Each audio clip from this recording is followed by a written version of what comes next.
for making the time to join us this evening. I know it's been a long day for all of you, and so we apologize that it has to be after hours. Also, let me say that a number of my committee members or work group members are not here due to conflicting schedules, but because we're being recorded, we did not want to cancel. Actually, I was going to cancel. Ms. Darby said, do not cancel. And when she said, don't do something, I listened. And so we're thinking that since this is information gathering, rather than make you have to come back again, let's go ahead with just Ms. Webb and myself, and then the others can watch the video later. So we do appreciate that you're here. So the fact that it's just the two of us, don't let it make you feel anyway. The others will be watching, or some are actually watching online. I know that Mary Jo from Finances should be watching online. So thank you all for being here. To set the stage, basically what we're trying to do is this. As some of you may know, every time you come before council for an approval, for a resolution, something you're trying to buy, oftentimes we get into this, we have to defy it, we don't have enough information, and we realize that it's holding up a lot of things because we feel some things are not working, which may be, which may not. And so I've been working on looking at procurement since my first term. And I was lucky enough to work with Zach and Ms. Lane, and we had some legislation that we did through that collaboration. But there were still some things that I felt we needed to do. So come this term, we got a whole lot of stuff when we came in that were like sole source and this, and the new people had questions, the old people had questions, and then we decided that we need to look at this more in detail. So the budget chair put together this work group. The purpose of this work group is just for us to look at our procurement generally. My idea is that there's always opportunity for performance improvement. What is it that we're not doing well that we need to do better? But also it's an opportunity to educate. Because something doesn't look right doesn't mean that it's wrong. It may just be that we don't understand it enough to know how it's supposed to flow, so we're asking you all that question. And it's also possible that there's a gap in communication between us, procurement, and the departments. And so I'm hoping that through this process, we will be able to have a very effective and efficient process that everybody knows and it works very well. And when somebody looks like he's out of line, I'm not sending you email or making you answer so many questions on the floor, because now I understand what the process looks like. And so that's what we're trying to do. And so the way this is planned, or my vision for it, was that we had an overview in the beginning. We're going to talk to departments. We chose the department that we want to look at using two criteria. We're looking at departments that has a high dollar transaction, because we want to make sure, I used to do audit, and so when you're looking at your sample size, you want to make sure that it's a good representation of the dollar amount that you're looking at. Then we also said you cannot just look at the big items only. You have to look at departments that, even though the amount is low, the volume is high. And so that way we have a very good mix, and we feel like the department that we've chosen is going to cover that. So that's where you all come in. And so that's a long introduction, but I wanted everybody to be on the same page so that at least we can flow. So thank you, Ms. Halakun, for being with us. My pleasure. We chose NDOT. I know that your contract is a little bit different. Because we're one of the small departments. Yes. And we want to pick on you. I understand, exactly. We want to pick on you. And looking at the KPI that Finance had sent us, your transaction, even though it's not a whole lot, is a lot of dollar amount, number one. And then I was looking at it, you have a lot of contracts, but you also have a lot of ITB, which is invitation to bid. And so not every department has invitation to bid. And so that's a process in procurement itself that is very unique for construction and to you, which is one of the reasons why, if we're looking at the whole thing globally, I wanted to look at it globally. So what I would like for you to do for us, basically two things. And one, if you can walk us through the process that you all go through, whether it's a contract, whether it's a bid, just walk us through how you understand it, how your department does it. The goal of that is at some point I'm going to compare to what finance says the process is and make sure that we're in alignment. And then the second question is, I pulled one of your procurement. It was There was a resolution that came before us. It was a contract. It was for $80,000. And then in looking at it, the contract starts in July. We got the resolution to approve in August. And so the application actually started in May for the grant to start in July, but council did not get it until August, which means that we did not even look at it until the grants period already started. Those are kind of the things that I want you to touch on is, what are some of the things, bottleneck, that make things come to us late? And this is a state grant, I'll send it to you. Okay. So that would help. I know Yeah, that. it's I know important that, to I know understand that which that would, yes, grant yes. you're talking about. Yes, sometimes, we always try to bring everything to council when we're applying for grants, so that y'all are aware of what we're doing, and then also we also reflect that in our budget to show that we have the dollars if we're required to make a match. So we do bring that before y'all. Typically every single grant, so I'm not sure, but from time to time we're introduced grants and they come to us last minute and we'll go, oh, let's apply for that. And because it's a great opportunity, and usually it's because they have said, someone has said, hey, we have this money, we really think this would be a great project for you, why don't you apply? Which means, Diana, get an application and we're gonna give you money. And so a lot of it's a rush, and it ends up being that, and then what we're doing is bringing it back to you when we've actually received the grant and we finalize the contract. Because what you're approving is the contract of the grant between us and whoever we're getting the money from. So basically. Okay, this is Antioch Pike.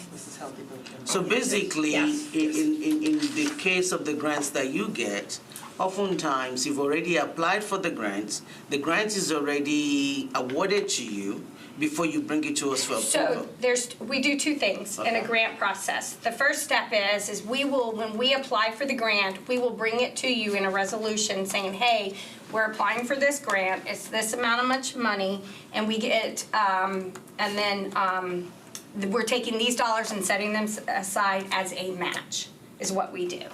And so that usually comes, and that's always a tight turnaround schedule, because typically when we are notified, there are some grants, we have a little bit more time that we can get it to you and we're not rushing it. A lot of times we go to the mayor, say, hey, we want to do this, we want to turn this in, we got this call. The mayor will approve and then we'll bring it to y'all, but we've already sent it off because we were asked to do it and the mayor has the authority to approve it on our behalf. And then we'll bring it to you to let you know you do it, and then we bring it back to you when the grant is to be awarded. So we typically, you'll see a lot of our grants actually twice. Once when we apply and a second time when we're actually doing the awarding is what we're doing. So that's typically what happens. So even though we may get the announcement on this date, it sometimes can take such a long time. Another great example is that is like Safe Streets for All. We're receiving over $13 million from the federal government for Safe Streets for All. We were actually awarded that in September. And here we are in November, September, or August? It was actually before, it's April of last year. April of this year. No, of last year. Of last year? Really? Mm-hmm. It's been a year? Oh, ow. Okay, so since we're looking at, so for my sake, so I can understand how this works. You find a grant, you decide you want to apply for the grant, then you go to who next before you decide to apply? Do you go to the mayor's office and then come to council? Or We will go and get permit, we take it to finance. they take it to finance? Okay. And then, I'm saying this correctly, right? We take it to finance, make sure that that we have identified the funding for whatever match we need to make. Okay. We get that approval, we take it to the mayor for approval, and then we bring it as a resolution before council. And we don't, there's Not every- not always. It's have a based on match. a Yes. dollar, yeah, Sometimes that's it's only a if it's a match, right? Yeah. And then basically, once the grant is awarded, we bring it back to you to authorize the contract, because that's what it ends up being. Is by the time we get done, it is a contract between us and whoever's giving us the money. So I was talking about Safe Streets for All. We were actually awarded that last year, which you can't believe it's been a year. We still don't have the contract. Yeah, We're finalizing the contract now. We anticipate that'll be something we'll be bringing to y'all actually in December to approve that contract. And that is just saying you're accepting that contract for us to receive those dollars. And that's what it is. It's a contract. We have milestones, we have scope, we have service. Every delivery is actually spelled out in that. And so in this case, it's been a year for us to get this contract done, and that's not our fault. It's FHWA. I'm going to blame them, but I'm teasing. It's a lot of going back and forth when you're dealing with that. A lot of money. It's a budget. It's a scheduling. It's a milestone, and you're just having the overall conversation. Okay. So the other question, though, is that when you do apply for the grant and you have your period of performance to be from X time to X time, and you did not get the contract, number one, these grants, does the work start before the contract, or you cannot start before the contract? No, I cannot start until I have the contract done, and it's actually awarded by y'all as well. So in other words, I have to bring the contract before you. The contract's considered executed when we bring it before council. Okay. So now, does that change the period of performance, since you're going to be from July to August, but now you did not get it until August? Then does that change the terms of the grant? It doesn't change the terms of the grant, because the grant is designed around the time in which the contract is approved. So I can't sign the contract. I have to take it to council for signature. So therefore, the date that y'all approve it is the date that the contract is activated. And we have whatever timeline, budget, we put in milestones we have to reach is based on that start date. Okay. So in the one that I was showing you, for Yes, example. this is the Antioch pipe. Yes, so that contract, based on what was brought to us, was supposed to start in July. We did not get that until whatever we have on Yeah. there, which is probably like August or September. I Correct. don't remember.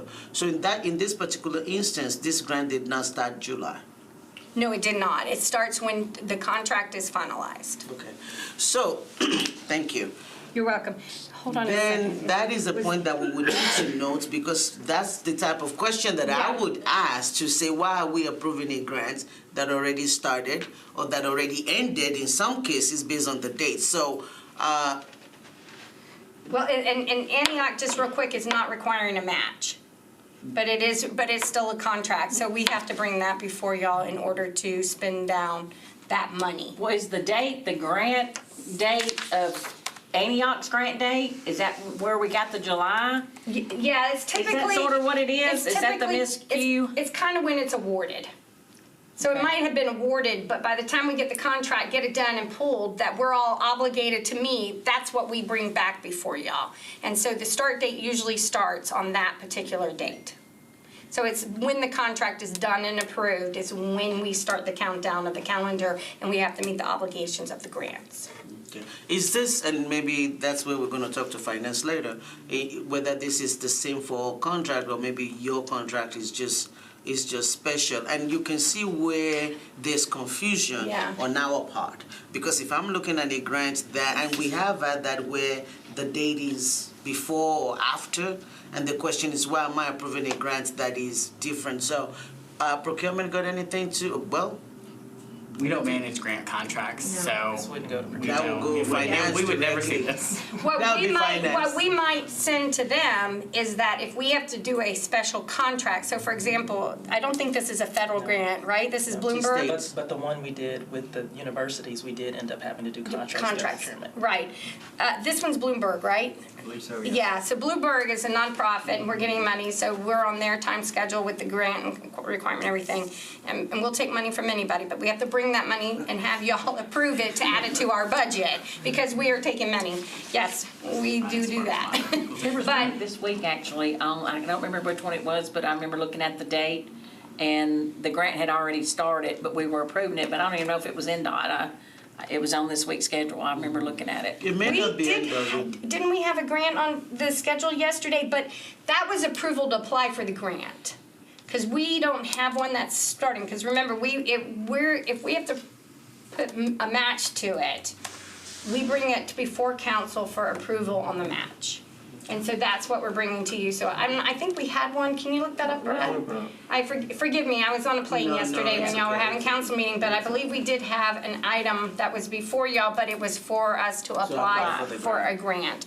Now, if we apply for like a grant and it's requiring us to procure a person for engineering designs or for the construction, whatever it is, we will go through the procurement process, and that's when we bring procurement in, because we have to follow that. Now, sometimes it requires us to follow federal guidelines, sometimes it requires us to follow state guidelines.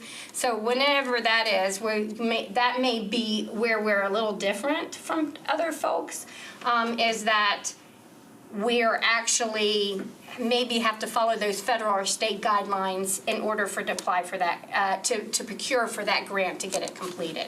And that may be a little bit different because their procurements usually, they do supersede, but they're typically a little bit more in-depth than what ours are. But it's just their safety net that they Right. require. So what we would do is, I think we'll have another conversation as part of this process with finance on the contracting side, because I think that language needs to be looked into, and maybe it's a question of when we get the package, does the dates needs to reflect the actual dates the grant starts, so that we're not thinking it's before, after, but that's part of this whole conversation. Yeah. But I'm glad that at least we're able to And identify that. I will tell you, Councilwoman, it's kind of hard when, I think maybe if there is something, it might be us better explaining that we're applying, that this is a resolution we're putting before you to apply for a grant, which I think we do. I think you do. You I do. think we do. You do. And it requires a match, so we want to show for that. And then, and even when we get it awarded, we get real excited, we put that out, but until we actually have a contract in hand, that we may be awarded, but we don't have a grant until we have the contract done. And so even though that may have been a year ago, we're coming to you now because we finalized the grant, the contract, and they're ready to go. We're now ready to go, and we're bringing it to you to ask permission to start moving it forward, to get the money from them, to take the dollars that we had put aside to match and move the whole project forward as a whole. So in that particular example, then the application date will be last year, and then the award date will be this year, and then Correct. the contract will start right out after we approve Prove it, correct. Yeah, once that's signed, that's our start date. That's what they hold us to. I would just say anecdotally, and we don't manage grants, just to be clear on that, but I assume that the reason your dates are different in the legislation you get is for the same reason that it's like that in contracts often, which is that we have to file this legislation month and a half in advance. So on contracts, you'll notice that our start dates say anticipated start dates. But if you look at the contract itself, the contracts generally say that the execution date is the date that it comes through council, is signed by the mayor, and is filed with the Metropolitan clerk. So that date that you get in your packet oftentimes is an anticipated date based on what we think when we're filing it. But if you look in the legislation, the effective date is always going to be as soon as it's filed with the Metropolitan Clerk's office. And I assume, although we don't manage grant contracts, I assume that that's the same, we have the same Yeah. issue on our other contracts. So that's probably why that date is sometimes there's here and here. Okay. So since you're into this, Zach, what's the difference between this contract that you manage and the contract that Ms. Halacon is talking about? The difference is who it's with. Grant contracts are generally with nonprofits. Bloomberg wants to give Metro money. Bloomberg has lots of money. We want that money. That contract is going to be a grant contract with Bloomberg. If there is a grant coming from the feds that then requires a service from the private sector, the service from the private sector contract grants would come from us. Okay. So you call the private one grant contract, and then Public the one. other one. If it's a nonprofit. If it's a non-for-profit, Yes, ma'am. so that would be the grants contract that the department applies for and Yes, ma'am. deal with all of that. But if it's coming through a government agency, then that's a contract that will go through you. That's a good rule of thumb, is that if it's with a nonprofit, it's probably a grant contract. If it's a for-profit, then it's a contract that would come through us. But if it's a grant contract, you'll know it because it's noted in your legislation. It's noted as a grant contract. And just know that the federal and state contracts, if we're working those through, those are nonprofit. So they're gonna work a little bit different than a for-profit. But in that situation, So the federal, federal and state are considered grant contract. Yes. their relationship with the grant from the state, their agreement with the state would be a grant contract. Right. Any resulting, if that grant then requires the services of the private sector, that would be a contract that comes with us. But if it's negotiated with a nonprofit or the state or a government, that's going to generally be a grant contract, not us. Okay. Thank you. See, yes, please. So we did have one, an application, so approval of an application was submitted, I thought so. resolution RS 2024-838, and that was for the Reconnecting Communities pilot Yeah. with the USDOT. So that was a grant, $2 million grant that we were requested. It required a $2 million match, and that actually will help us do some design work on Nolensville Pike. We want to expand the territory in which we're But doing maybe, it. maybe the confusion is, the application has already been submitted. Yeah. So, you know, when you have a grant, you have a notice of funding opportunity that comes out from the US DOT. And sometimes it's 30 days. Right. You know, sometimes it's A little 50. longer. Sometimes it's a little longer. Sometimes And it's then 2 we go through weeks. that process, we have to gear up and write the, if you've been in the, and you've probably been in the grant world, you know, I mean, writing a grant is a challenge at times. You have to write to the NOFO, the Notice of Funding Opportunity, and all the specs, and it could be a 60-page grant, 30-page grant. Right, You know, but also I will just say on this particular grant that we put before y'all the application, even though we've already submitted the grant, we did have the funding available, and the reason why the permission to, the resolution to apply for the grant came after we already applied, was because we now have overall conversation throughout the whole Metro Nashville, not just NDOT, because a lot of these can be used by different departments. So reconnecting communities is a grant that can be used, you know, on the East Bank. It's a grant that can be used through MTA. It's a grant that can be used in parks. It can be a grant that's used across multiple departments. So it's a conversation that everybody gets to have about who can go after the grant, and then determining who wins, and then you go write the grant. And usually you're stuck with a much shorter timeline than you would originally started. So in this particular case, we put together what we wanted to apply for, and we won the opportunity to apply for that grant. So the question then is, you've already applied for the grant. What if it comes to council and council denies it? Well, that's what, Hypothetically. yeah, that's why we're required to take it to the mayor, and he can authorize it as well. But I would hope that you would never deny me the opportunity to money. take someone else's money. No. But, I guess But the question is though, if it's already sent, isn't that process redundant? Yeah, It does is seem- redundant. It's a conditional application. There's a provision Yeah. in the Metro Code that allows for this process to happen when there is that tight time frame that they need to get the application in and they can't get before council before filing the application.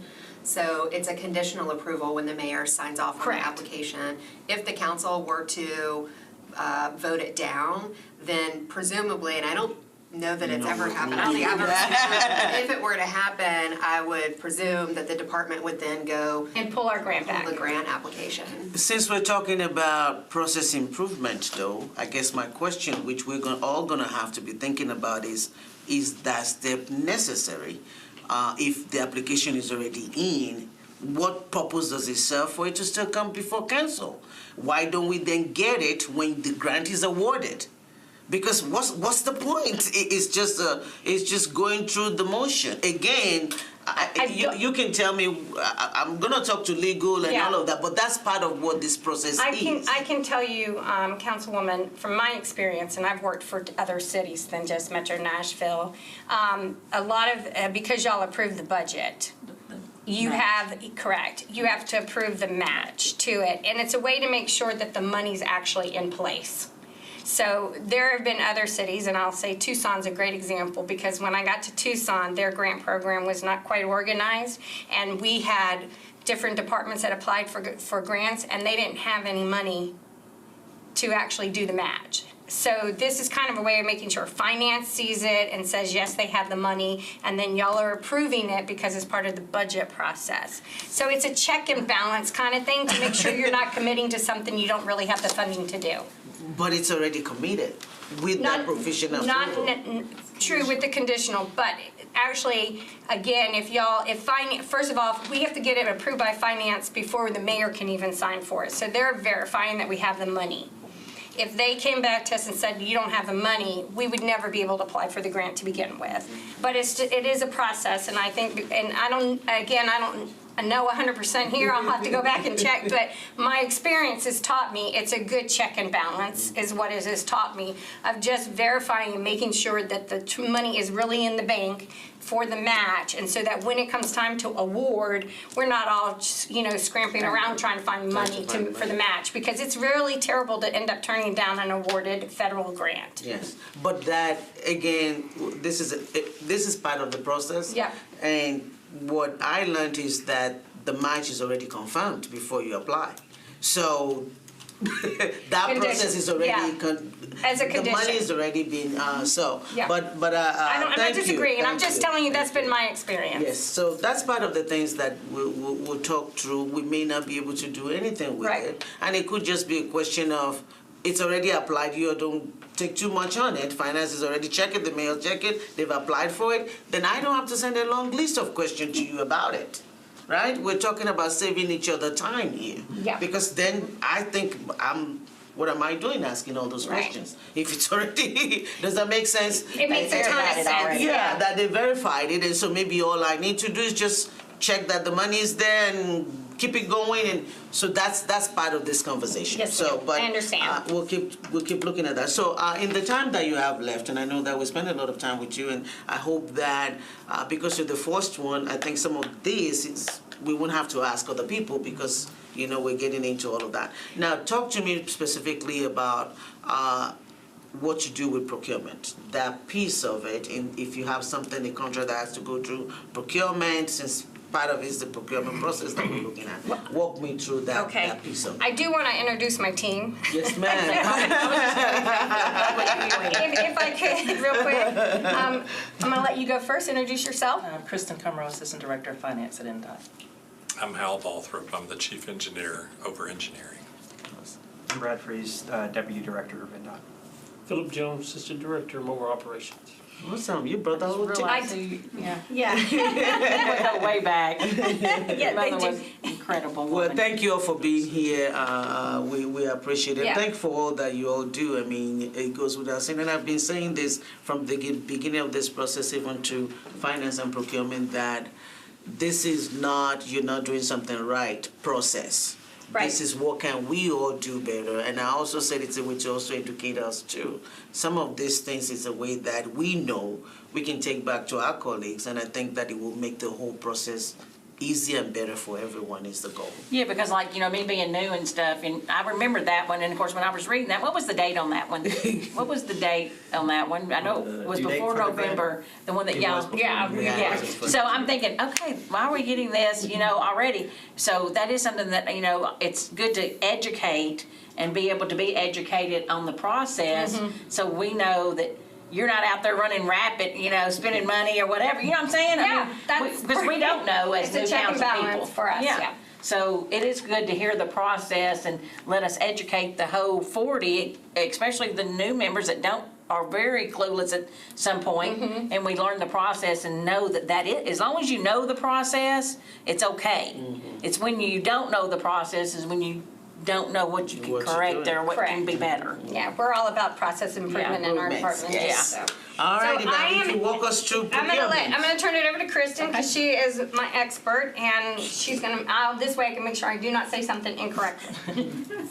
So once we have an item that we want to procure or a service that we would like to procure, we complete all of the required forms that I'm sure procurement has filled you in on that they require for their process. We submit that along with all supporting documentation. Procurement has designated a specific buyer for our group, so we submit that directly to them after the engineering team or the operations team has decided what service or good that they would like to procure. Procurement then reaches back out to us. If we're going to go through a solicitation process, they reach back out to the project manager to establish a committee that will then review all of the proposals that are submitted into procurement after they've gone through the full advertisement of the solicitation timeframe. The project manager develops the committee reviews the proposals that are submitted, they score them, evaluate them, and work with procurement to select that the awardee, and then procurement moves forward with processing the contract. All right. I'm glad this is being recorded. I cannot take a note quick enough. I don't have shorthand. I tried long one. It's not long enough. So, two quick things, either from both of you. How long does that process take? The procurement process? I think it takes about 120 days, I think, for a solicitation it can. God's ears. Slightly longer. It depends. Depends on the complexity of the scope of the service. That's true. And the back and forth, with the awardee. Sometimes our So- contracts aren't as straightforward. We So- wish they were, So- but we can have so many things happening in a contract that can require a lot of that. But yeah, typically I would say about 120 days, anywhere from 4 to 6 months it can take. I'm sorry, what was your name again? Kristen. Okay. Do you handle every procurement contract? Is your hand in every? I help facilitate the process, Process. yes, for each one, yes. All right. So one last question, because I think we have you done at 5:30. In your role with the procurement and the things that you do, and I know we've talked about there might be back and forth in terms of how long it takes, and don't look at them, ignore them completely. What are some of the issues that you've run into that you think that sometimes holds up the process, either from your end or their end or our end, that you think, like, in this job, I wish We could do this better. we could do this better. Council could do this, or government could do this. So I'll take we that want question. No, I'm kidding. all of you can take it. No. All of you can take it. I think She we would and I all- already we would all- brainstormed. We would all say we would like for the process to be much quicker. Quicker. Good. Yeah, I think we would all agree that. So What what's do the you order? think- Yeah, what do you think could change to make that process quicker? There are so many different variables. I mean, obviously, workload is an issue, and I understand that we are all, throughout Metro, Taxed. heavily taxed with our workloads. So any additional staffing that could be made available would definitely help, so that the workload per person would flow better.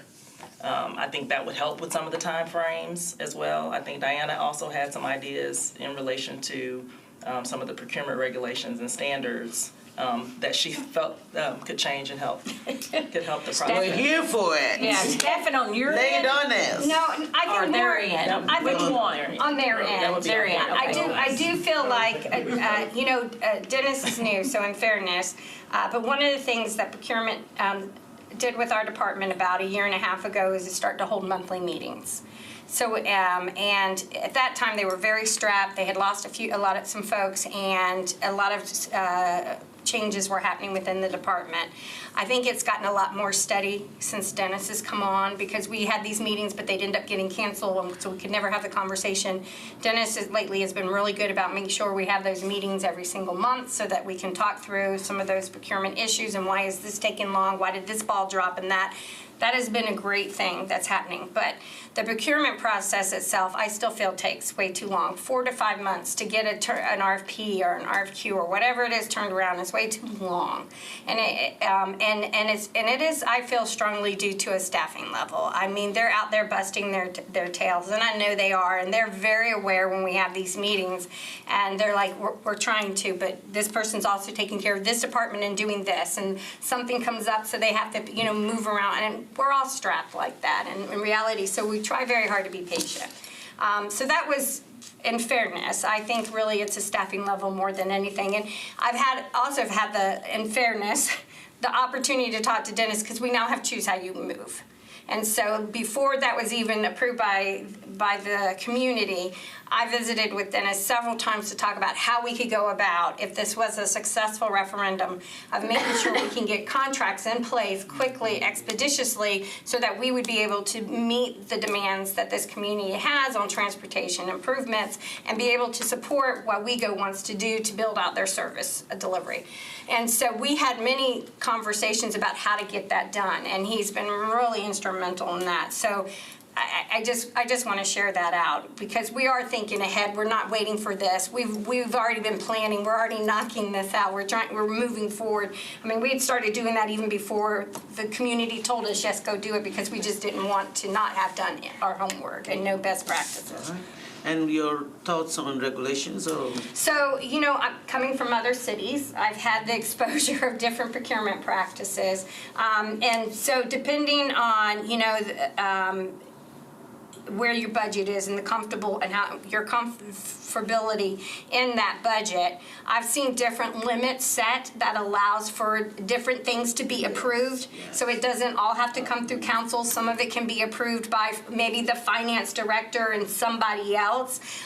Maybe it's the procurement director and the finance director and then whoever's, in the mayor's office or something, because somebody, even as a director, I feel very responsible for the budget.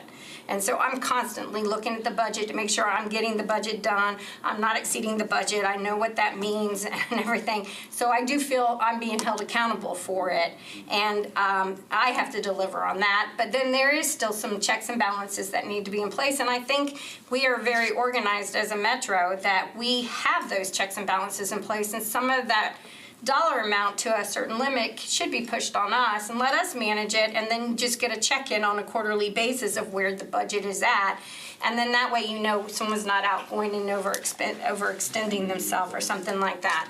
And I've seen that a lot. The other thing I've seen, this is the first time I've ever seen contracts come through as an ordinance. The other cities I've worked in, they're resolutions. So it's not 3 readings, it's 1. So That may be a big thing right there. yeah, so that was a total shock to me. You taking note? I've marked that in my head. Yeah. And I'm picturing the part of the charter that requires all action to be taken by ordinance. That might be a state law issue. Yeah, but that may be something that's worth starting a conversation over about doing. Right, and because I'm, coming from other cities that, handle large budgets as well, and coming from Florida where I dealt with the county budget as well, it was always done through a resolution. It was never done through an ordinance reading. And that's an additional, sometimes a month to 2 months, because if something gets delayed for whatever reason, I could be in 2 months down the road, and meanwhile, I need to go get the work done. Yeah. And it's very challenging because Thank you. That's a good one. And honestly, again, coming back to one of the things that I said to Dennis, and I said it to Miss Lane when she was there also, is that we also have to remember that our charter was 60 years ago when Metro was so small and the transaction was not as big as this. Correct. And some of the things that we're still doing according to those laws was based on those archaic laws, right? Yes. And so part of this process is all of that too. And so we're gonna have to look at, do we need to change some of our laws, and what are the ways that so that's the point of this conversation. And I think that's right. I mean, I'm always challenging my team with the code today, with what Metro's code says, because I have found where Metro code contradicts itself. And I'm like, but codes are meant to change. Technology has changed, so change the code to match to it. Be a little bit smarter about your code. So maybe you make your code right that we're going to follow a standard operating procedure. You provide that standard operating procedure, but if that standard operating procedure changes, you're not going back and redoing it all, because technology is moving so fast. The way we did things 2 years ago is not the way we're doing it today. And so I do feel there's some challenges with the code as well. All right, we've extended our time with you, but do you have any other thing you want to add? I do have one question, Yes, ma'am. on the paving and stuff. Do y'all bid that out on let's just say, no, y'all know what I was gonna ask? We have larger contracts. Yeah, we For have they last for a year, or what? typically 5 years, and that's one of the conversations I've had with Dennis, because with Choose How You Move, that's a 15-year, infrastructure improvement. To go out at the end of 5 years and rebid everything is going to be very challenging. And so we're having the conversation about what can we do to consider maybe extending the bids, maybe also not putting a limit to the bids so that we can just get it done. Because we have a very aggressive time schedule and Choose How You Move, and we want to be very successful in delivering that to our community. But you also run into a situation wherein it's only a few people doing the work of the city and you have one company doing work for 15 years. What about, Well, so that's part of the discussion that and I as a that's- council person would be interested in knowing that how come it's only these 10 contractors that only got the bid for the entire project for 15 years? And I give credit to Dennis because that's what I approached him. I said, I need to open my pool. I need more people jumping into the water with me to get the work done with NDOT and with WeGo and with Metro, because it's not just our department, it's procurement, it's WeGo, it is NDOT, but it's also finance. It's, I got to take so many, I got water. I mean, if Scott has a project, I want him to get in there and do it before we come back and touch the roads, because really, I want to be able to say, we're going to touch this road, but we won't have to touch it again for maybe another 20 to 25 years. All right, Miss Dan, I think we may need to have another meeting just for you. I always talk too much. No, you. What's on 5 years? How do we pick? Yeah, I mean, We have an assessment program of the road, if you're talking about resurfacing. Yeah. I'm just using that as example, that's what Yes. everybody says, So, We have a we're condition looking at assessment procurement process, the technical stuff, we have another meeting for that, and we can. We'll be glad to come and Council lady, share. yes.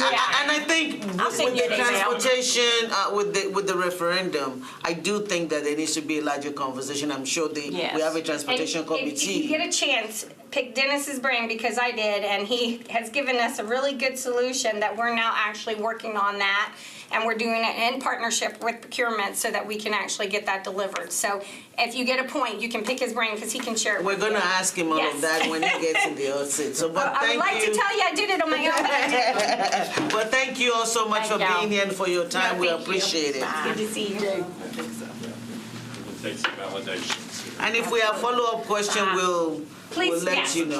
please let us know. Thank you. You need one or Bye. no? Ms. Halakon, do you meet turn with it all in. those departments together, all the departments that you touch on, like the water, the fire, do you all ever come together at some point and Oh, yes. meet? Okay, good. Yes, we actually meet with water pretty much regularly, procurement, legal, we're pretty much, yeah. As a matter of fact, just to tell, and this is outside, but just to let you know on the water side, when we are looking, we partner with water, they go in and do their big projects, and we actually do the pavement improvements for them. Awesome, Oh, got it, awesome. okay. So that we Alrighty. have some synergy, some good Thank you, synergy. thank you all See so you later. much. I Bye. appreciate it. I knew All that was right, gonna be a long one. it was a long one. And because it's our first one too, Yeah. I think that was good. Alrighty, ITS. Oh, okay. One-man wrecking crew. If you would introduce yourself, sir. John Griffey, I'm Metro's Chief Information Security Officer and the Interim Chief Information Officer. Thank you for Nice to being meet you. here. We appreciate it, and I'm not sure whether you were here when I did the intro, but basically we just want to talk to you about your experience with procurement and with the hope that you can share with us the process as you understand it, and then number two, if you have to share with us anything that you think can make the process as you know it better. I will say for procurement, as I was looking at what I do want to ask you, and I'm looking at this KPI, one thing that jumps out to me with procurement is that you do a lot of sole source contract. That's correct. And I know that on council, that's one of the things that for us, there's so much question around that. And so as one of the agencies that does sole source, I want you to walk me through that process from your end, from ITS end, to how it gets to procurement, to how it gets to us. And I did take the liberty of pulling this resolution that we did pass for KCI Technologies. It's a 12 million contract. It was a sole source. And I know that created a lot of question on the floor. But we're here to educate ourselves. We're also here to see what the process is and what are some of the things that we don't know or that we could do better. So, Okay. So typically, before we go through any process, we'll take a look at what we need from a solution standpoint. We'll take a look at the entire stack and determine, okay, this is exactly what we need from a feature functionality, supportability standpoint. We understand that sole sources do get scrutinized very, very closely. Yeah, they're a lot of money. Absolutely. So we make every effort to ensure that when we ask for a sole source, it's reasonable. There's a reason behind it. Typically it's because maybe the solution providers that we have to use supporting a specific customized solution. They have a specific skill set that's required. Maybe there's a specific feature or functionality that's required out of a particular solution. Maybe the business that we're supporting, the department that we're supporting requires some certain feature that is only available through certain providers. So we'll go through that. We'll look. We do our due diligence in making sure that we feel that there's a justification for a sole source, and then we'll do our due diligence with regard to documenting that justification. There's always some, well, not always, sometimes there's some very good debate on whether the sole source is reasonable or not. And, we'll go by whatever is decided and move from there. So even though you decide that, and I know IT is very unique, so oftentimes when you bring it, I don't know what, I can't tell whether it's the only person or but like it's a very structured or set skill. So when you come and you say this is who we want to use and we want to use it as a sole source, and you go to procurement and you said this is the justification and they do all the pushback, has there been any instance where it was decided that sole source is not a good idea? So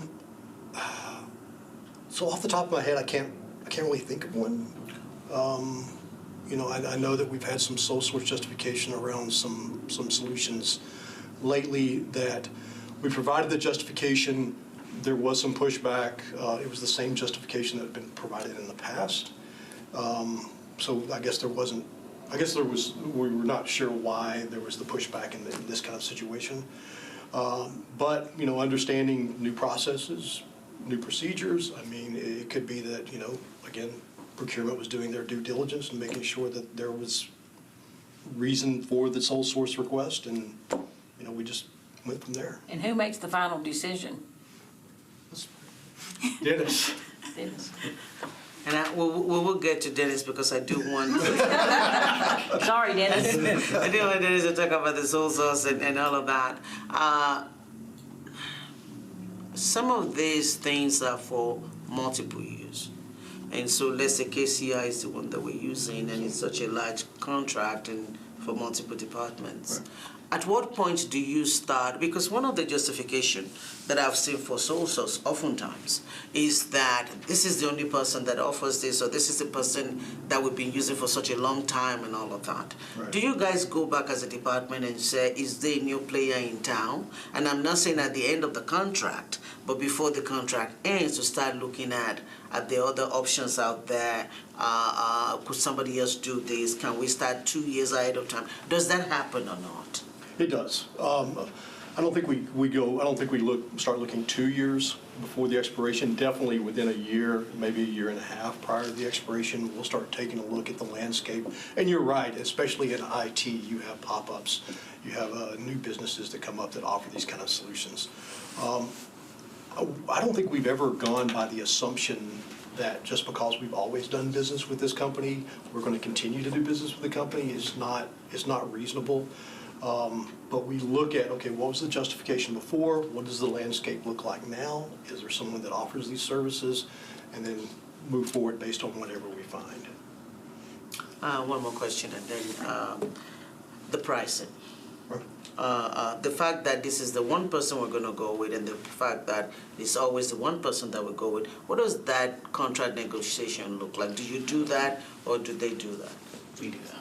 You do that, okay, all right, we'll come to you. Do y'all ever, I know like ITS, because with our computer system where I used to work, we didn't ever like to change because they knew the system and it made it different, So do y'all ever, like, like, if you want this to be a sole source, do you ever just bid it out there to somebody else that maybe does do it, but y'all want them to do it for this reason, just to see if the people that we're using over and over again are within the right scope of money?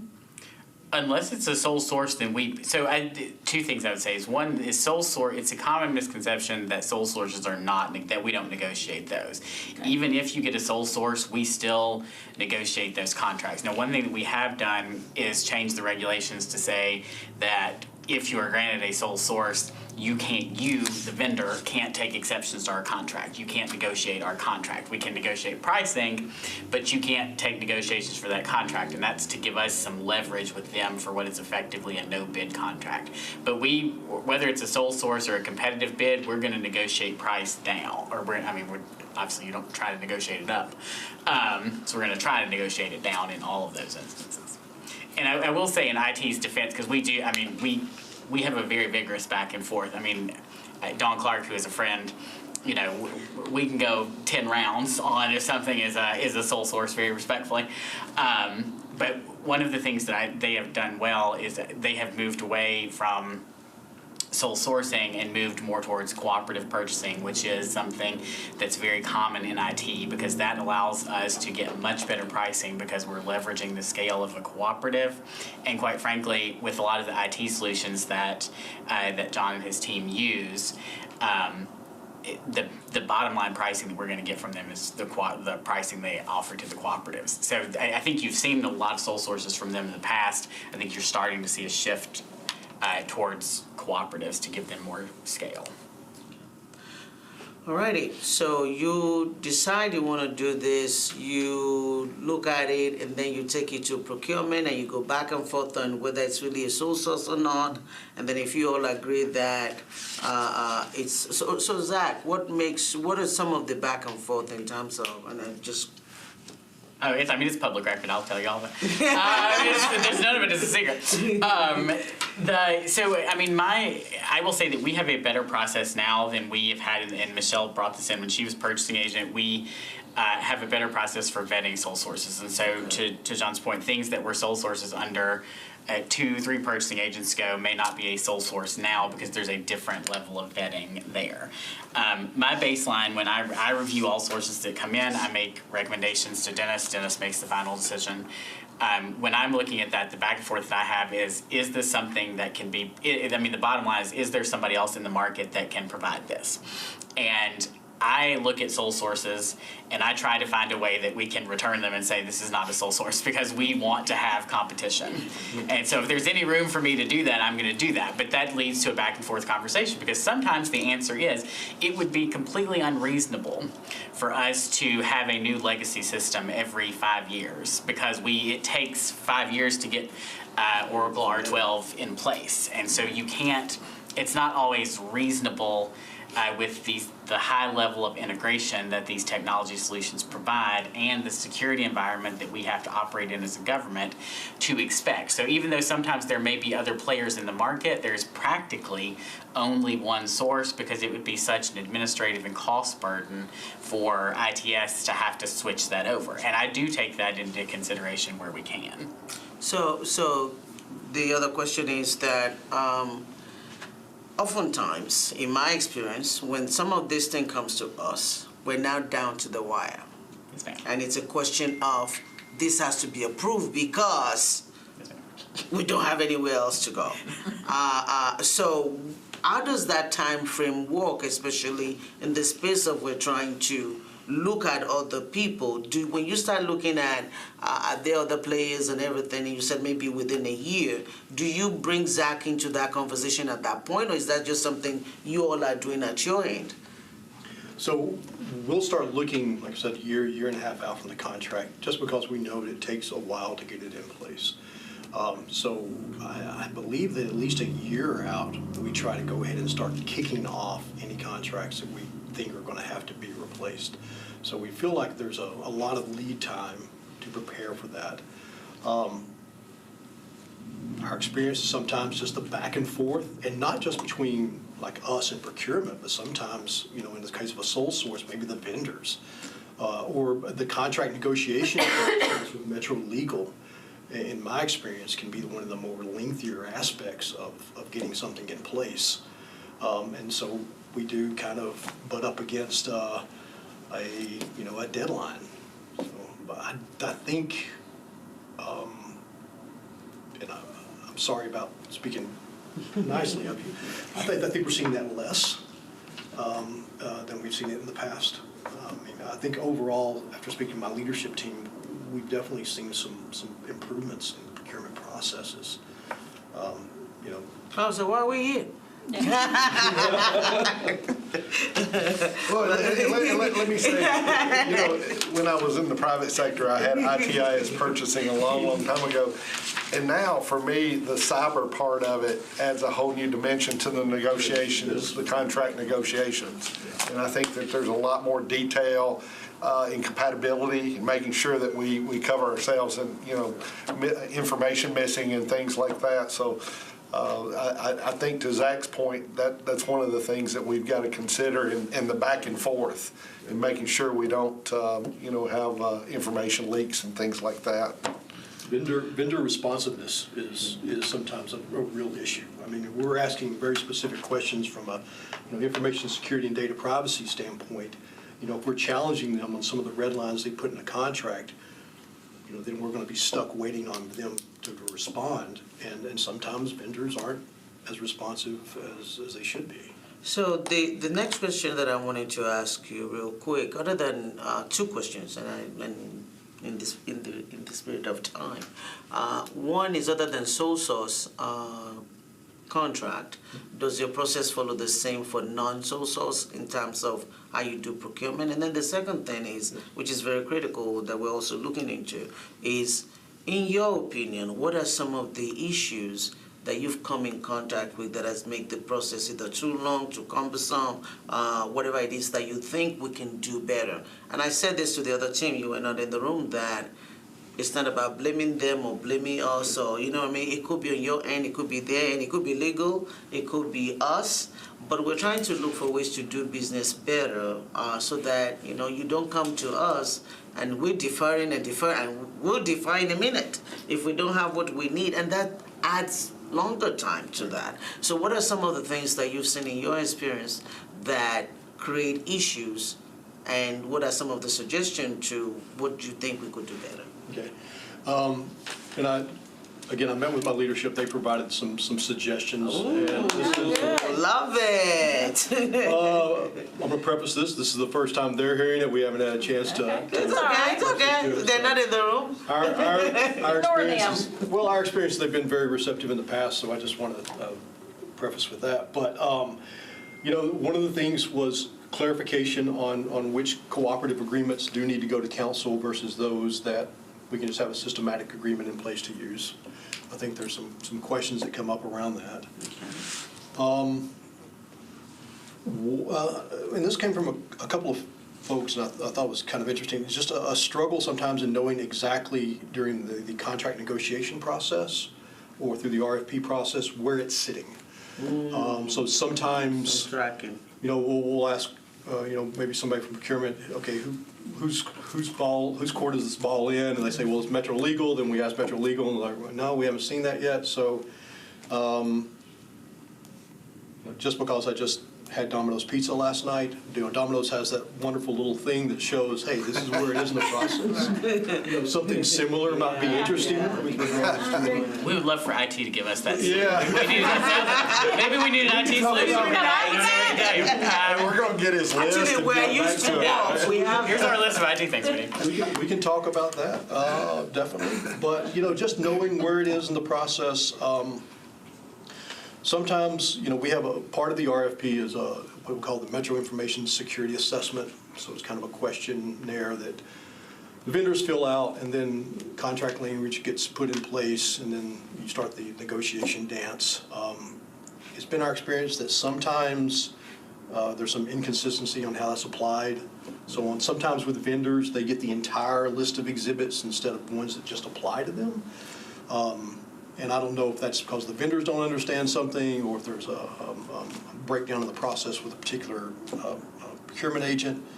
But that lengthens that negotiation process, because I get to see pretty much all of those that get filled out, and so my back and forth is, okay, does this actually apply to them? You know, what's the scope of work? What's, are they actually doing this? Can this be struck from the contract?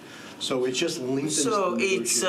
it looks as if it's like a boilerplate template Absolutely, yes. that everybody fills out. Right. And so in some cases, it does not apply to everybody. So maybe having different questionnaire or something based on the product, the size will make it. Is that what you're talking about, or? So it's already it's already a boilerplate questionnaire, and then based on the responses, if it's either affirmative response, then you have boilerplate language that gets included in the contract with the negotiation. And that's worked really well in most situations, but we have noticed in some situations, you know, they get all of the exhibits. And, you know, especially some of our cloud hosting providers, they'll come back and they go, well, this doesn't apply to us. We're not handling this. So I'm not sure where it happened in the pipeline, but that's something we see every now and then. And again, it just lengthens the contract. And so negotiation. they don't fill that part out because it doesn't apply to them? I guess some vendors, they don't pay attention to it, or they don't look at it, and then they get, like I said, all of the contract language, and then it's just, like I said, it lengthens the process. So it's, I don't know I if we can can. interject for just a second, because the way, just to understand how it works. The matrix, which ITS owns, which we put in our solicitations at their request, is a matrix that when the supplier is bidding on the contract, they'll go through and they'll answer the questions, yes, no, maybe, so. And then based on that matrix, the buyer who it is assigned to will include the exhibits. If you're yes on one, then exhibit Q. If you're no on this, then you don't need this. That's how we decide which exhibits go on there. And so that's how that decision goes. So we base that on what the form that ITS has, and then what the vendor tells us, because the vendor is the one that answers the form, so that we know what to include on the contract. So maybe the solution is, since it's an ITS form, maybe you guys can look into a way to say, you know how you're filling a questionnaire and it's a long one and it says, does this, do you do XYZ? If so, go to question number 10, or don't answer question number 5 and 6. Maybe that's something on your end, so that they're not checking everything. And so, but I think that would help the situation. And so, and since it's your form, then I'm hoping that you can help streamline the form in such a way that because the agent will be looking at what you gave them, and I can see that. So, but that's a good point, and I think that would help the process. So. Yeah, we've ran the form across multiple. I mean, it's really clear cut. I mean, it's hard. I think the issue is. It might be the vendor. Vendors don't The read. vendor. That's the problem, is part of the vendor. problem. So that's education on the part of the vendor.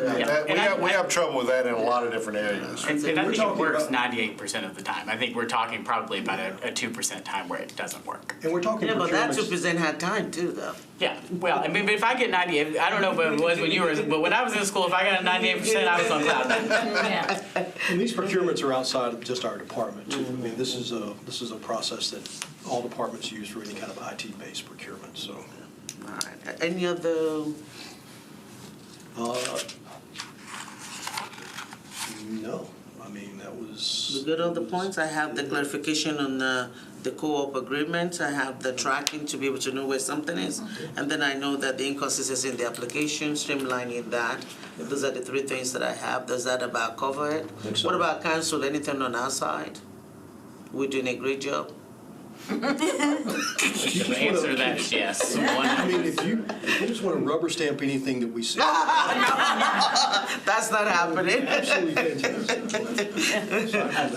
I do want to make note on the co-ops. The answer we've done 2 things. The answer to that is all of them. Hold off on that. Yeah. Because the next thing that I have is co-op. Oh, see, you were ahead.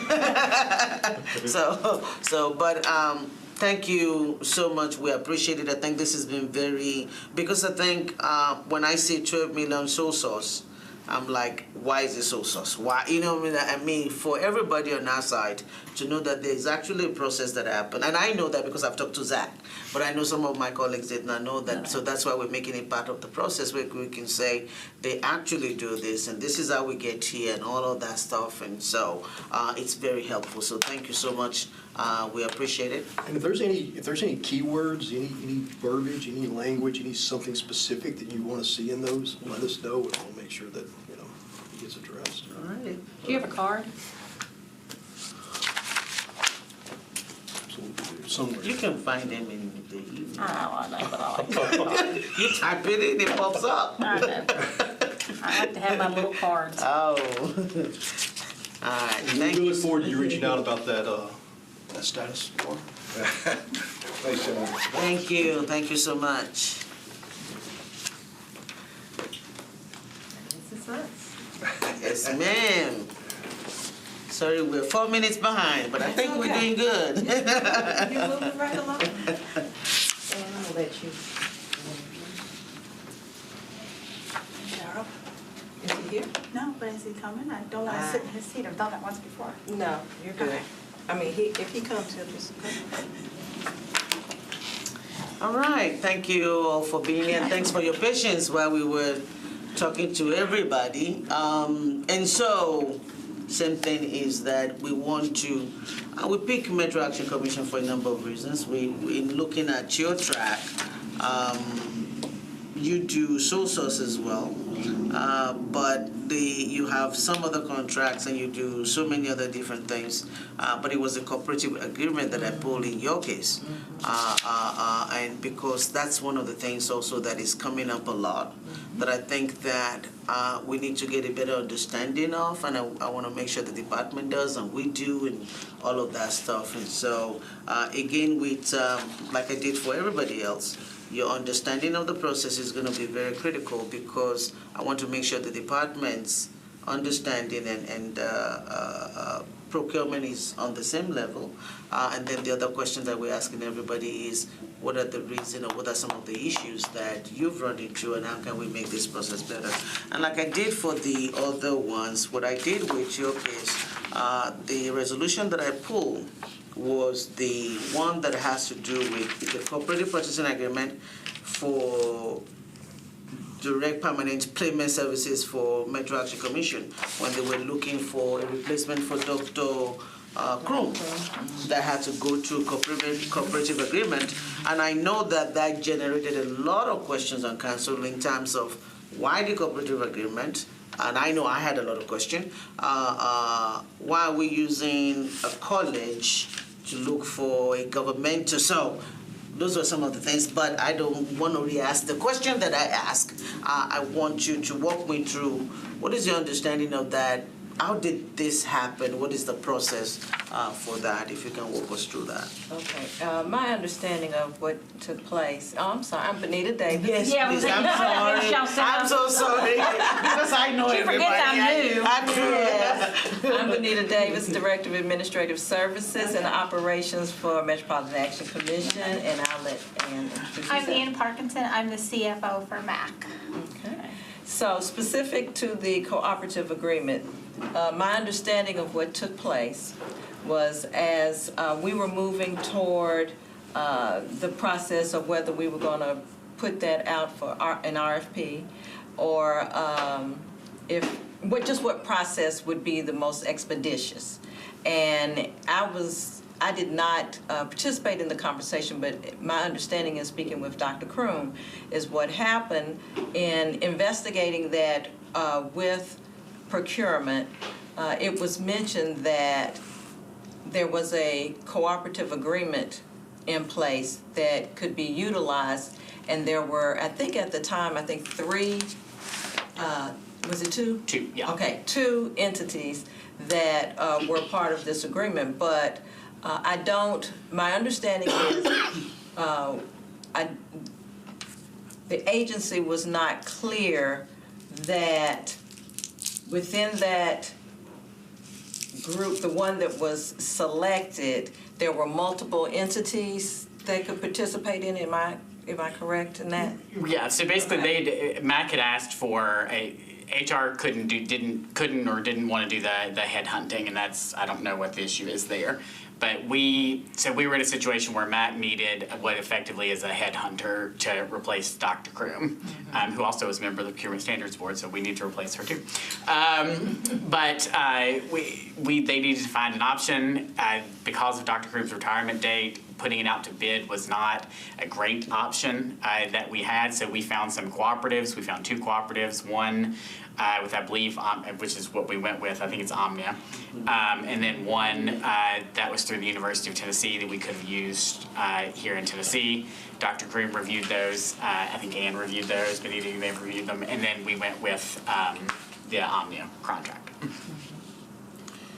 And so then it went to legal also for review, if I'm not mistaken. There was some language or something in it that, so it went by legal also, and that kind of slowed part of the process down to my recollection. And the cooperative agreement, it was, even though it was stated that it was college, that they had worked on college, they had also used some governmental, they had also done some governmental headhunting. So it was not just for college, which threw me when I was in council that night, because that was the first time I had heard that, because I know, in knowing Dr. Kroom and knowing everything, I know the vetting process that she would have taken it through.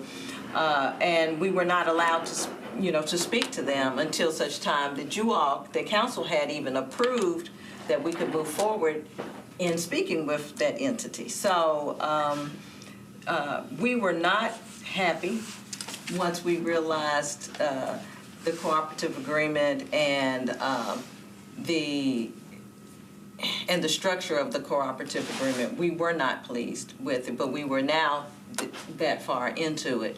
And so we were going to take it all the way out. But once we were allowed to speak to them and even discuss the fee structure, it just blew out of the range in which we had set aside that MAC could pay for, which were not Metro dollars, that MAC had in their admin dollars that we were going to utilize to pay for. And it was just an unreasonable level for what we thought would be the case. So we then brought it back in-house and used our own HR department for search. So, and procurement can jump in now. The decision to use cooperative agreement, is that always made by procurement or by the department? Who decides this is a contract, a procurement that we want to do, but we think a cooperative agreement would be the best way to go? So the decision on whether or not a department can use a cooperative is reserved to the purchasing agent. Departments make that request to us. We may advise a department based on the time that they have or based on the thing that they're buying that a cooperative would be their quickest way to it or would be their easiest way to it, but we don't make that. That's a business decision for ultimately departments to make. If Ann tells me she doesn't want to use a cooperative, I tried to get Ann to use a cooperative for fruits and vegetables, and she told me no. And that's perfectly appropriate for her to do. So the final decision is reserved to departments. Okay. So for the purchasing agent, is it always a timeline issue or that warranted using cooperative agreement, or what are some of the reasons that a cooperative agreement is something that we would recommend? Well, I think, as Zach mentioned earlier, we want to compete everything we can, right? But if there are, for example, things that we have absolutely no volume, but the cooperative agreement may have, I'll use an example we had here recently, snowplow equipment. So there was a cooperative agreement in Minnesota that we actually utilized. Okay, well, think about the power they've got in bundling and the volume that we wouldn't have as Metro. So there's several different variables. So no, it's not just about timing. Let me say the one thing, we went to an NIGP forum back in August, and the one thing that I left that feeling was that Metro did not have a very good cooperative strategy. And so that's actually one of the, we had 4 main items that come out of the forum that we're wanting to work on, and cooperative strategy is one of them. Because I think, my feeling coming in was that cooperatives were being used to where, okay, we really can't find a good source, let's look at a cooperative, right? So it was sort of a hit or miss kind of thing. And for me, there's probably certain commodities, and using ITS as an example, there are probably certain cooperatives that would fall right into lowest cost solution for Metro, which is what I'm looking for, right? As being the purchasing agent. So. Okay. And if I can just add one thing, that we're restricted by the regulations in what we can use cooperatives for. As a rule, the regulations say that we can use cooperatives to purchase goods and not services, unless the purchasing agent determines that it's in Metro's best interest to use it for services. This was one of those. This was a service. Right. This is one of those times when, given especially, and I remember this one because I reviewed it, the time constraint that we were under, that going out to bid was not an option. So in that instance, the purchasing agent at the time, who was Michelle Lane, looked at it and determined that using a cooperative for a service was the best option. And there are, and I do want to, this is where there's a miscommunication to your point. You can have discussions with the cooperative in advance of council approving it. You can get that information for them.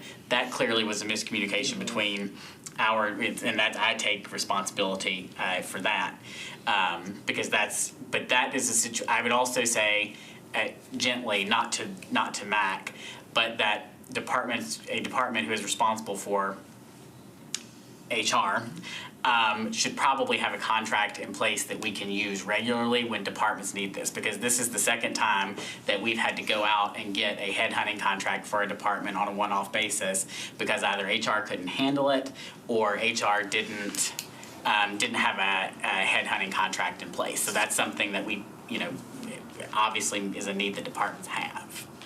So that's a recommendation. And a lot of ours had to do with the scope and specificity of our agency.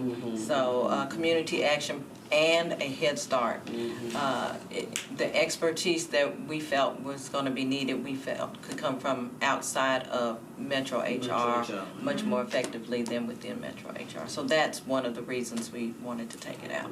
And I think, which we've already identified, is that the problem in this particular process was the lack of or you are not vetting the organization before you were halfway in there.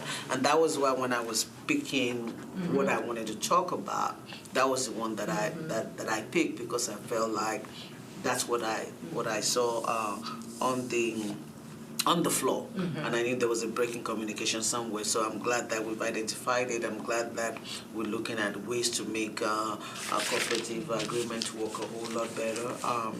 And that's good. So other than the cooperative agreement, can you walk through your other procurement process with the procurement? Well, what we normally do is, because we do have Head Start, they need to get their supplies, and we can't get their educational supplies from just anyone. So there are Kaplan and Lakeshore, which we use frequently. We do have them on contract, but we do make everything go out to bid. We don't ask for a sole source. We make them go out to bid, and we have been lucky because Procurement has worked with us. Even if there's been smaller groups that have wanted to bid, they've given us those small contracts too. So we fill out all the paperwork, we give them everything they want. We will say the hardest part on our side is not so much procurement, it's the supplier. We have educational, we have our curriculum, and we did that contract, and I think it took us a year, and it wasn't procurement. It was just they would come back, their legal didn't read it, their legal didn't understand it. And at the time, we're trying to have our kids start school and no contracts. So we were lucky that for 1 year, Michelle allowed us to do a sole source while they kept going back and forth with that. And I do know you guys had to approve it because of the amount of the contract. But because that was so important to us to have that curriculum so we can document our children's progress, we kept going on it, and luckily they stayed with with it. And I know Terry was on that one, and she kept emailing them, hey, any update on this? And, what can we do? So on our side, sometimes it's not procurement, it is our suppliers. It just takes them a long time. But like when we go put out an RFP, we let them go. We don't say, hey, we prefer this one.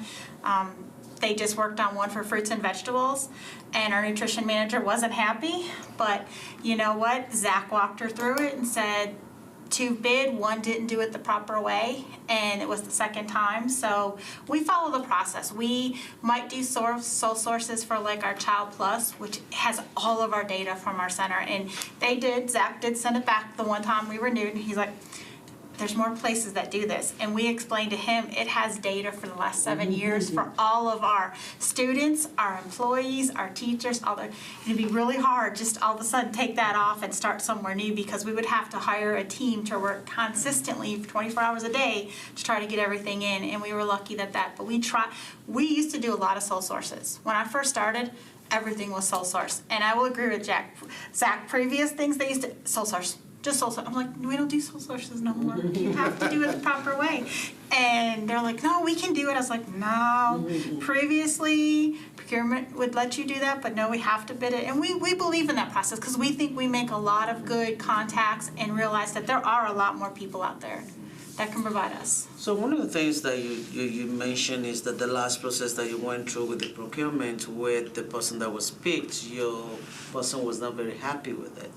And so, Zach, walk me through that. So the decision on who gets it based on the bid is determined by the committee on the criteria that procurement has. I feel uniquely suited to talk about this because I actually bought this. I don't usually buy things, but I bought these. And this has happened this week. So this was an invitation to bid. So when it's an invitation to bid, there is no committee that evaluates it. When it's an invitation to bid, it's just based on cost. You set out in the solicitation, you set out a list of requirements that they have to meet. Anybody who meets those requirements can bid on it, and so then it's just down to cost. And we use that when it's things like when you know what you're buying. In this case, we're buying apples, oranges, like it's literally fruits and vegetables to be used in their school. I don't know what it's some kind of federal programming that's funded out of the school lunch program. So there are all these federal requirements that you have to meet. They meet those, they submit the bid. In this instance, and this has been awarded, so I can say this, it was just yesterday. In this instance, you had one supplier who was not responsive. They didn't bid on all the items that MAC needed. And if you can't provide the items that they need, then you're not responsive. We can't evaluate you. So in that instance, we went to the next offer, which is a new firm that is not the incumbent supplier, and that's who the award is made to. There was some concern about that on MAC's end, and we had very robust discussions about that, and I'm not being funny about that. She had some concerns, and I answered them. And we made the same commitment we make to every department, which is that this is who's won it. We're going to get you into contract. If there's an issue on the back end, we're not going to leave you out high and dry. We're going to get you what you need or get the vendor back into line. And so is there a way for departments to be more specific in terms of, and I know it's apples, but is it supposed to be, what kind of apple is out there? Red apple or green apple? There are multiple apples. There's red apples, green apples, cameo apples. I know more about apples than I do. So when you do an invitation to bid, is there opportunity for the department to be more specific in terms of what they're looking for?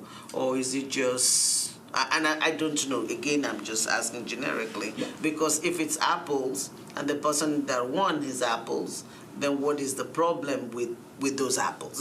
So are there things that could be done on the department side when it's an invitation to bid to make sure that it's not just cost, right? It's not just cost, it's the quality, it's the specific, is there any room for that? So if you want it, so ITBs are by local and state law and by procurement practice, ITBs are solely based on cost, because when you're buying something for an ITB, you assume that all things are the same there. And this is a conversation and who decides it's going to be ITB? That's a joint decision between the department and the purchasing office. Ultimately, Dennis makes that decision in his capacity as purchasing agent. But the general rule is if it's something where there is an evaluative element, then you need to have an RFP because you're evaluating things beyond cost. If it's a thing, oftentimes if it's a good, especially like, in this case, fruits and vegetables, and these are very specific fruits and vegetables, like, chopped, diced. There is a difference between those two things. And so those are very specific. When you have that level of specificity, a high level of specificity, you want to use an ITB because all things are equal and you're getting the best cost. But that you still can put quality control measures in there. We put those in the requirement section. So nobody's going to bid on this contract that can't meet those requirements that are in there. And if we get into contract and they do, then that becomes a contract management issue that we can fix on the back end. I was just curious, you said that the vendor, y'all normally used a vendor, and then this new vendor came in because the other vendor didn't bid everything on. Did that vendor know they had to bid everything? Yes, it said very specifically on the page, if you don't bid on all these items, you will be disqualified. And I even went back to that vendor and said, did you mean to not bid on these items? And they said yes. I said, okay. Okay. And that is what it is. And that is what it is. It is what it is. And they had to put it out twice. Yeah. So this is the second time they. So they had the option twice, and neither time they did it. What can we do better? What are your performance improvement? What are some of the issues you've run into? What are the problems that we see or that you see on your end that you think we can do better? So there's a couple things. I did talk to some of our team at MAC, and I agree with IT. We need the tracking because they'll be like, how far is it? And I'll see it's been submitted, but I'm like, oh no. And then they have to keep going, bothering the procurement staff, who is already busy, asking them, can you tell us where we are? Do we have it? Because like we do a lot of them. We offer the CompTIA program and the CDA, and we just need to make sure they're under contract so we can start on time. And they were just happy they got their EJO. They're happy, everything's good. They can start in January. So we would like something like that so they can kind of see when they come to me, I can say, okay, well, here it is, so we're good. But one, too, is like we bought shuttle buses, and the problem we're having is the ones they delivered did not meet specifications, and now we're stuck because we really need those shuttle buses, and we can't get anyone to really, our transportation manager has been going back and forth with who they told us to try to use, and he's not getting any response. He's not getting any resolution. Can you guys do these? Can you guys help us with this? We want to use these grant funds, and we just need to be able to get this done. And the first one, instead of them telling us, hey, we can't deliver what you guys ordered, we can't deliver what we want, they just kind of delivered them and hoped we wouldn't notice that for our children who are 5 and under, they wouldn't work. So contract management. So when the vendor is not performing up to task, or the goods or services is not as requested, what is the process? So contract, and you'll remember we talked briefly about this at the first meeting. Contract management is a function that is reserved to the departments and that we offer support on. Quite frankly, we are so thinly staffed that we are not able to offer the level of adequate support that we have. I say that. I'm gonna tell you a story about this. Go ahead. Yeah, and I know that every department comes before you in poor mouths, but I would be different. I would be bad if I didn't do that too. We don't have a contract management division. We hand the contracts off to departments. Departments are responsible for doing that. We support them as needed, as we're doing in this situation, trying to either work through that or identify a different source to get this from.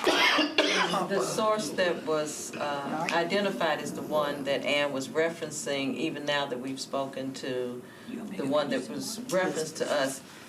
He has not responded. And I called to try to follow up also with him, and he still has not responded. So we're in a situation now where those funds, when it's next year. Those funds are next year, because then we'll also have the situation with the vehicle, but Zach helped with that one, with the truck. Yeah, that should be through. Yeah, the truck situation is done. That one is good. That one's good. It's the shuttles. There are three shuttle buses, and there were two issues. One, I think, was a joint issue. the main one was the height in the bus. And so the supplier could not, the vendor could not, what he delivered did not meet the required height inside the shuttle. The other point was the restraint system for the children in the seats. When we went to request that bid, the new bid, it was based on the previous shuttles that we had gotten a few years before that. And the seatbelt system, the restraint system in there, there was an understanding that we would be getting the exact same requirements and specs that was in the previous one, so we requested that. What we came to find out was that the restraint system or seatbelt system that was in there was an upgrade from what the specs actually were that was in the original order. So we're thinking that the restraint system we got was actually to match the specs. But now when it came to the second order, the restraint system was not the same system because unbeknownst to us, the vendor, well, at least what we're being told, is the vendor, for whatever reason, upgraded it on their own with no additional dollars, which we don't. Didn't ask you for. that we didn't So, ask for. I got a couple of follow-up questions with that. The first one is that, and I think this might be something that you'll be thinking for a follow-up meeting in terms of, because when we finish talking to the department, we've talked about purchasing coming back, answering some of these questions, and also giving us, I know Dennis is putting a lot of changes, and you have those strategic plan that we're going to go through. So, but in this particular case, what I want you all to think about is this. When we're talking about selecting vendors, the purchasing department help the department determine the vendor. You help them get there, whether you're recommending do bid, do ITB, do whatever, right? And so they go to a point with your assistance to secure a vendor, and the vendor is non-performing, right? In some cases, the buying agent is the one doing communication with these vendors until everything is done. And then now the department is working with somebody that they don't have. So we need to work out that gap in there. There is a gap. We agree, yeah. There is a gap in there that it's going to be difficult for me to now start working with somebody that was talking to, you see what I'm saying? So what does that solution look like? I think there's a gap that we need to talk about. The other thing that I want to ask is that when somebody brings a commodity that is not what we want, and this may be Ms. Darby or legal, and we've already paid them, do we get our money back, or how does this work? Because this is money that we're talking about here too. So if we do not like the product, do we get to return it and We get our money? don't pay them until we get what we want. No, Ooh, we have not I paid. love that part. Right, we have not paid them, they were and we noticed returned right away. them immediately. So the only thing now is because we have a grant that we have to use for it, we don't want to lose the grant so we can get what we need. Okay, at least we didn't pay them, so that's. No, we did not pay. Okay, so And this is an instance where I don't want to go like in too big of a detail like where we're at, but like we're on our end to do everything we can to make sure that grant period doesn't run out, and I know they are too. Yeah, So and we're working with them, Yeah. so it's not. I don't we're know. actually trying to identify some source for it. So I don't know how I got involved with the dog kennels. Yeah. Okay, so you're aware that, okay. The other map. And they're Yeah, coming so tomorrow. Okay, so sort of like, Same seems like thing. they're experiencing what those are experiencing. We still don't have those vehicles in Mac use because issue. of the Mac. Oh, it's just a That one mess. is- Another Mac. Just a mess. I would say the difference here is that they had a procurement that was vetted by the market. This is the Mac MA2Cs. We were in that, they selected that vendor through a sole source. And that is, I would respectfully submit that is why, this is a contract administration issue. That is a sole source that never should have been an issue. Okay, we'll talk about Which we that can one talk about offline. Will be, they're coming tomorrow, I believe. Yeah. They're one of the. I know they were different, but I was All saying right, it's sort so of the same in the thing. spirit of time, what are your recommendations? I know we talk about some of the issues, but any recommendations or thoughts that we need to pass to us, pass to council, pass to procurement before we shut it down? This is your time. Speak now. We're trying to get our team stronger so that we do things in time. If you guys send us the note that says, hey, this is expiring in a year, then we ask them to start working the process. I train our team at least twice a year on, hey, this is what we have to do. We have to be respectful because there are a lot of other people that have to look at this. So on ours, we're making sure our team is educated, that they just don't wait till the last minute. And they do sometimes. And I always send an email. I'm like, hey, did you fill out your paperwork? Because I'll fill it out, but I really don't know what you want. It's kind of like with the nutrition thing. I'm like, Zach, I'll help, but I'm not in nutrition, I'm in finance. I can guide you with the dollars, but I can't help why she feels the way she does. So on our side, we are doing training. We work with everybody, make sure we try to use any contract that is a Metro contract that is available. Correct. We don't want to go get a useless contract that we don't need. We like our main ones for our program that we need. With our IWC, we actually do the schools contract because they actually got better pricing. So they list us in their contract and we use them because us to go on our own, we're really in we're small. And they look at us and, our program doesn't have a lot of funding for the kids, so we go use theirs. And we try to do all that. We try to make sure we stay up. And I appreciate procurement because since Dennis has been on, and then even Zach, he'll be like, hey, you might want to look at this, or they give us little hints into how I can make sure our team is stronger. So I think together we're collaborating and making it better so that everyone understands, because everyone's growing. We are now saying that we're working to make it better since Dennis has been here. Why you not tell us this before? One last question, and this may be for you, Zach, is that the bad actors. One of the bills that I passed last term was making sure that the people that did not do what they're supposed to do, that we publish the names. So if somebody was supposed to, is that name, do we still have them up? And how do we add people to the name? And if somebody did not deliver or did not deliver the right thing, how do we make sure that another department does not do business with that bad actor again? Are we tracking that? Yes, ma'am, we are. We had two people, it's the list of suspended and debarred persons, and we do maintain a public list of that. Up until recently, we had 2 people on it who had been there for 3 years. They just came off because legally speaking, from a state and local perspective, you can't debar somebody for more than 3 years. So what happens is that they go on that list. Whenever we're awarding a contract, the buyers have to make sure that you're not awarding to someone that is on that list, but you wouldn't be able to anyway, because if you're on the debarred list, you're coming out of our system all together. I would say that we do everything we can not to get to the point of suspension and debarment for a vendor who's not delivering, because ultimately I want the vendor to deliver the thing that we wanted to buy from them. But that is something that's there. I do think that there may be, with this contract and some others, there may be some ways that we can tighten up that language to give Dennis some more leverage to debar somebody for not delivering. Okay. And I think that's probably a good conversation to come out of this, because I do think we could probably bump that language and somebody was also, so that I can, it's supposed to be a conversation for Dennis later, but one of the other things that I had, when we did the suspension and debarment list, was that I think right now it's just the procurement agent that make that determination.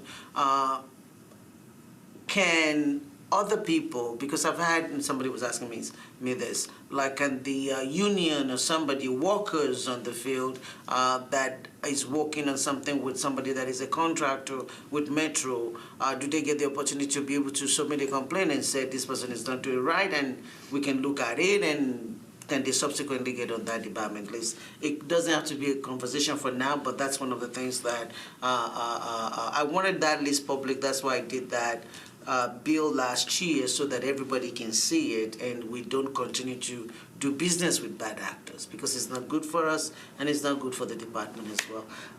We are 7 minutes over.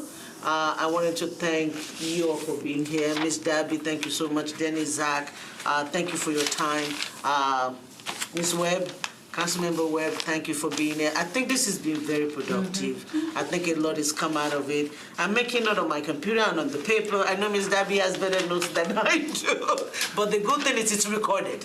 Whatever we miss, we'll go back and look at.